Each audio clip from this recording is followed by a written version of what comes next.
They used my garden hose without permission, laughing, "You've got plenty of water." Furious, I installed a lock on the spigot. They raged, "How dare you be so petty?" I smirked, "Get your own water." Their outrage as they realized they'd have to pay their own water bill was the best revenge. I never thought a simple garden hose could lead to such chaos. But here I am, sharing how a small act of disrespect turned my quiet suburban life into a battleground. I live in a modest house in Springfield, Illinois. It's a peaceful neighborhood where everyone minds their own business. Or so I thought. One scorching July afternoon, I returned home from work, exhausted and eager to relax. As I pulled into my driveway, I noticed something odd. My garden hose was stretched across the lawn, snaking into my neighbor's yard. Curious and a bit annoyed, I followed it. There they were, my neighbors, the Millers, using my hose to fill their inflatable pool. Their kids splashed around, laughing while Mr. and Mrs. Miller lounged nearby, sipping lemonade. I approached them, trying to keep my cool. "Hey, I see you're using my hose." Mrs. Miller looked up, unfazed. "Oh, hi. Yeah, we figured you'd be okay with it. You have plenty of water, right?" I was taken aback. "It's not about the water. It's about asking permission."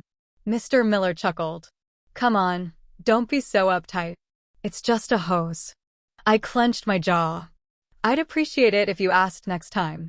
They exchanged amused glances. "Sure, whatever," Mrs. Miller said dismissively. I walked back to my house, fuming. This wasn't the first time they'd overstepped boundaries, but I hoped it would be the last. The next morning, I stepped outside to water my plants and noticed my hose was missing again. I followed it to the Miller's yard. This time, they were washing their car. I didn't bother confronting them. Instead, I went to the hardware store and bought a spigot lock. That evening, I installed it, ensuring no one could use my water without my consent. The following day, I watched from my window as Mr. Miller attempted to use the hose. He bent down, saw the lock, and his face turned red. He rattled it, then stormed back into his house. Minutes later, there was a loud knock on my door. I opened it to find both Millers glaring at me. "What's with the lock?" Mr. Miller demanded. I crossed my arms. "I installed it because my water was being used without my permission." Mrs. Miller scoffed. "Are you serious?" "Over a little water. It's not just about the water. It's about respect," I replied. Mr. Miller stepped closer. "You're being petty." I held my ground. "No, I'm setting boundaries. Get your own hose." They left, muttering under their breaths. I thought that was the end of it. I was wrong. Over the next few days, subtle things started happening. My trash cans were mysteriously knocked over. My mail went missing. I couldn't prove it was them, but my gut told me otherwise. One evening, I found a note taped to my door. "Petty neighbors get petty prizes." I'd had enough. I decided to install security cameras around my property. If they wanted to play dirty, I was ready. The cameras caught everything. Mr. Miller sneaking over at night to tip over my trash cans. Mrs. Miller instructing her kids to take my mail. Armed with evidence, I confronted them. I invited them over, played the footage, and watched as their faces turned pale. "This is harassment," I said. "If it doesn't stop, I'll involve the authorities." They stammered out apologies, promising to cease their antics. For a while, things were peaceful. But trust, once broken, is hard to rebuild. I remained vigilant, ensuring my boundaries were respected. Things quieted down for a bit after I confronted the Millers with the camera footage. They kept to themselves, I kept to myself, and the tension just sat there. Heavy. Like thick air before a storm. But peace didn't last. About 2 weeks later, I started noticing weird things around my yard. My tomato plants, ones I'd spent months tending, were crushed one morning. Trampled. It didn't look like animals. It looked like someone had walked right over them, maybe even stomped on them. I checked the camera footage, but it was no good. Someone had spray painted the lens facing that part of the yard.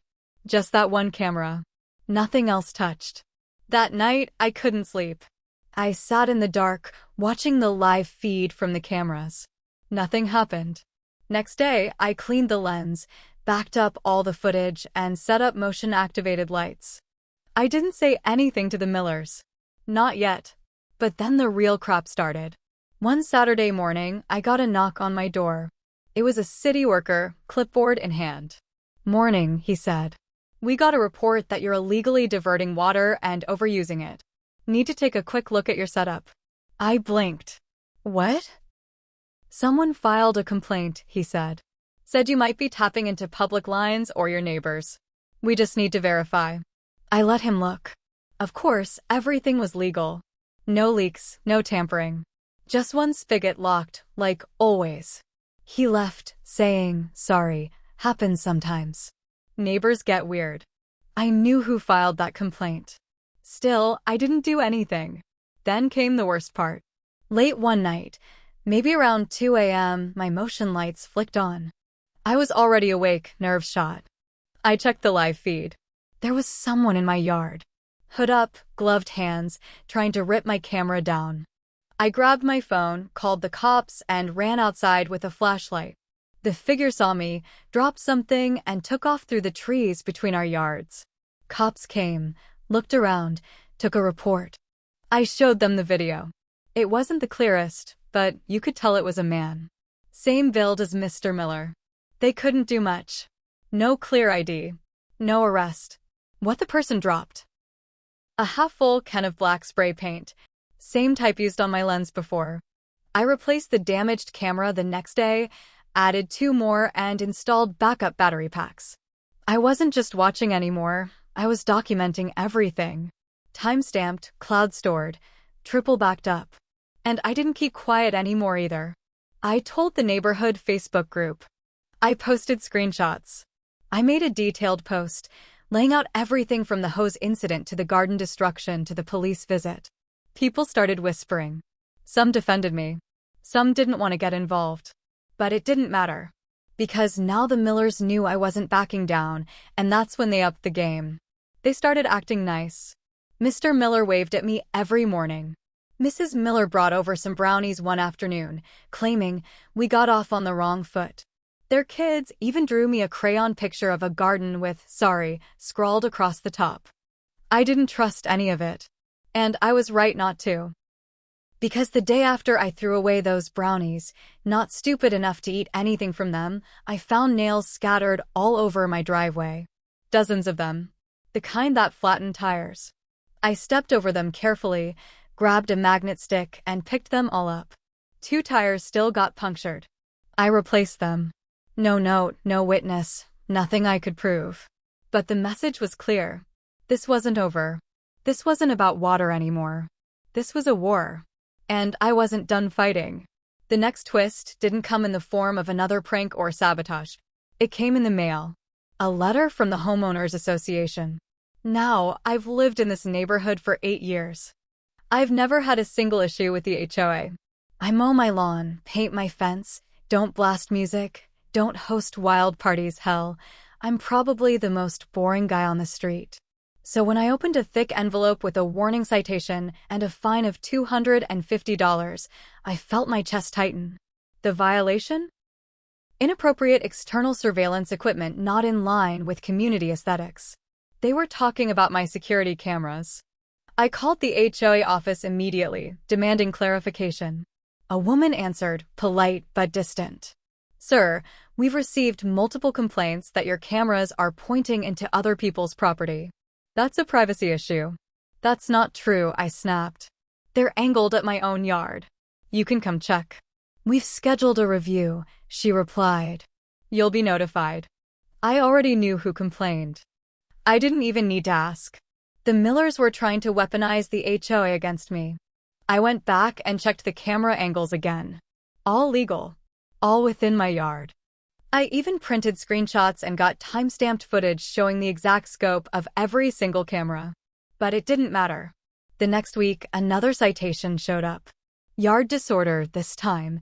They claimed my garden tools, which were neatly stacked by the shed, were visible from the street. It was all nonsense.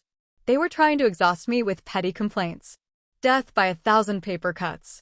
So, I fought back with facts. I started collecting copies of everything. Every letter, every note, every video clip. I even started recording phone calls with the HOA. Legally, Illinois is a one-party consent state. I backed up every complaint, every weird encounter, every sabotage attempt.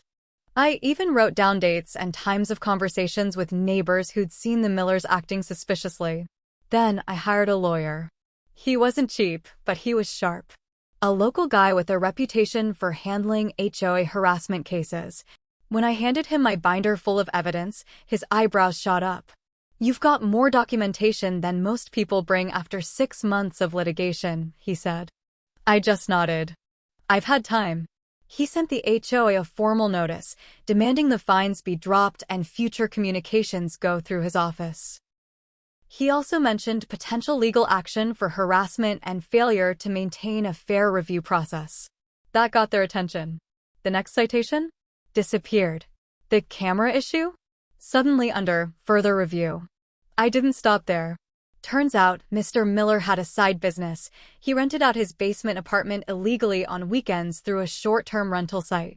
It was technically against HOA rules unless disclosed, permitted, and taxed. Guess what I did? I filed an anonymous tip with the city's zoning department and the HOA. 3 weeks later, the city did an inspection. No permit. No smoke detector. No egress window. Fined. Shut down. HOA got involved too. They issued him a formal violation. I didn't gloat. I didn't say a word. I just watered my plants, waved politely when we passed each other, and let it all play out. But the Millers weren't done yet. That fall, I got a knock on my door. It was Detective Kyle Jenkins from the local police department. "We got an anonymous tip you've been filming your neighbors and sharing it online without their consent." I nearly laughed in his face. But I didn't. I invited him in. I showed him the footage I had, clearly only on my property. I showed him that nothing had been posted online, only shared with law enforcement and my attorney. I showed him the timestamps, the cloud backups, the legal opinions. I even offered my lawyer's contact info. He left apologetic. But the stress? It kept building. This wasn't just a neighbor dispute anymore. This was psychological warfare. And every time I thought it was cooling off, the Millers found another way to turn the heat back up.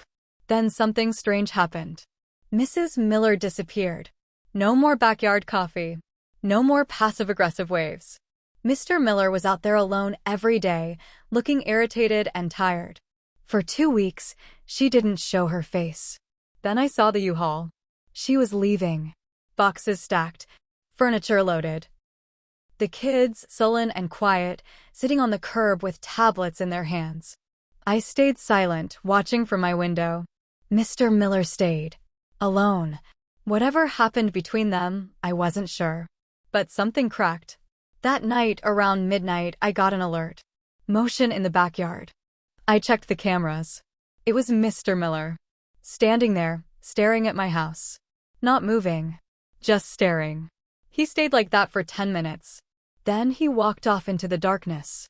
And that was when I realized he wasn't done either.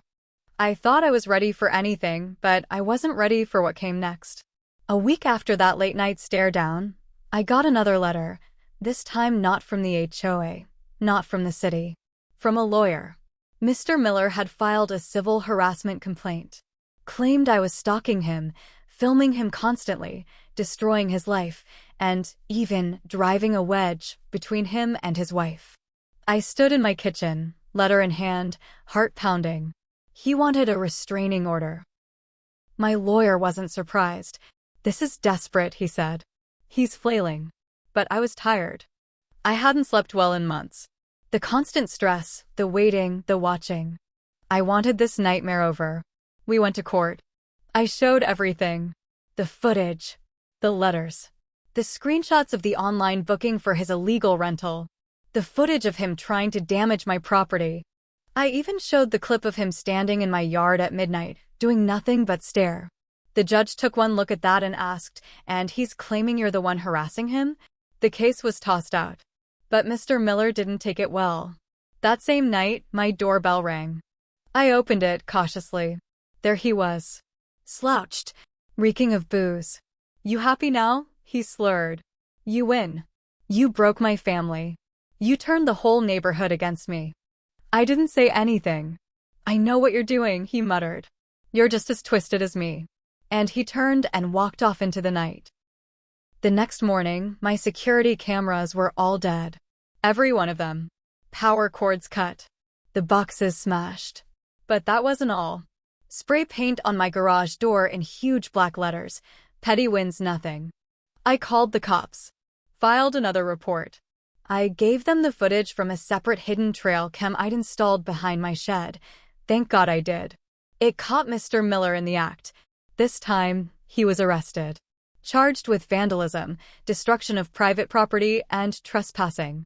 The judge gave him a fine, community service, and a restraining order. Then came the final blow.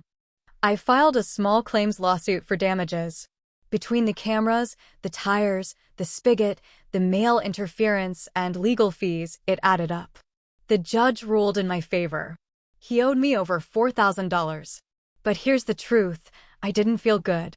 When he came to court that last day, he looked broken, thinner, hollow-eyed, like all the bitterness had eaten through him from the inside out. And me? I wasn't exactly proud either. I'd stood my ground, protected what was mine, but I let the feud consume me. I could have tried harder to de-escalate in the beginning. I could have knocked on his door after that first time and said, "Hey, what's going on here? Why are we doing this?" But I didn't. I fought back. Hard. And in the end, nobody really won. His wife left him. His kids went with her. He sold the house within 2 months of the ruling. I heard he moved to another town. Quiet. Rented. No neighbors for miles. And me? I still live here. Cameras are back up. Spigots still locked. Gardens blooming. But sometimes, when I look at that patch of lawn where he stood under the floodlight at 2 a.m., I wonder how things got so bad. Over a garden hose. So yeah, if you're reading this thinking revenge is sweet, it is. But it's bitter, too. Sometimes, winning just means you're the last one standing in the wreckage.